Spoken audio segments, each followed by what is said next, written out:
कहानी दिलों का राज। बहुत समय पहले एक विशाल साम्राज्य था, सूर्यगढ़। इस साम्राज्य का राजकुमार अर्नव अपनी बहादुरी और नेकदिल स्वभाव के लिए मशहूर था। दूसरी ओर पड़ोसी राज्य चांदपुर की राजकुमारी इशिता अपनी खूबसूरती और दयालुता के लिए जानी जाती थी। दोनों राज्यों के बीच वर्षों से दुश्मनी चली आ रही थी, लेकिन किस्मत ने ऐसा मोड़ लिया कि एक दिन जंगल में शिकार करते समय राजकुमार अर्नव की मुलाकात इशिता से हुई। राजकुमारी वहाँ गरीब बच्चों को खाना बांट रही थी। अर्नव पहली नजर में उसकी दयालुता से प्रभावित हो गया। धीरे धीरे दोनों मिलने लगे। इशिता को अर्नव की सच्चाई और साहस ने बहुत भाया, लेकिन एक समस्या थी, उनके राज्य कभी दोस्त नहीं हो सकते थे।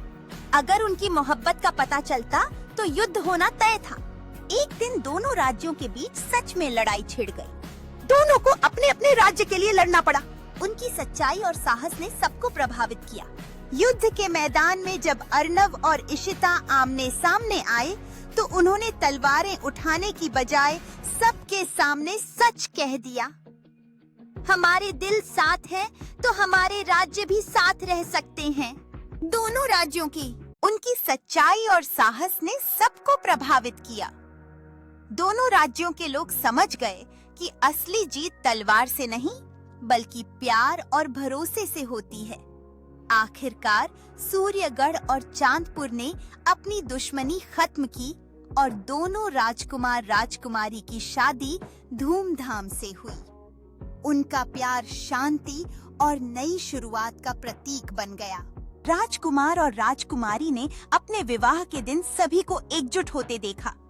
इस खुशहाल पल ने दोनों राज्यों के बीच की दीवारों को गिरा दिया और उनके दिलों में प्यार और भाईचारे का संचार किया। सूर्यगढ़ और चांदपुर के लोगों ने मिलकर अपने नए जीवन की शुरुआत की। उन्होंने एक दूसरे का हाथ थामते हुए एक साथ बेहतर भविष्य के लिए काम करने का संकल्प लिया। अब बच्चे और बुजुर्ग एक साथ मिलकर नई कहानियां बना रहे थे, जिससे दोनों राज्यों के बीच की संस्कृति और परंपरा को एक नया मोड़ मिला।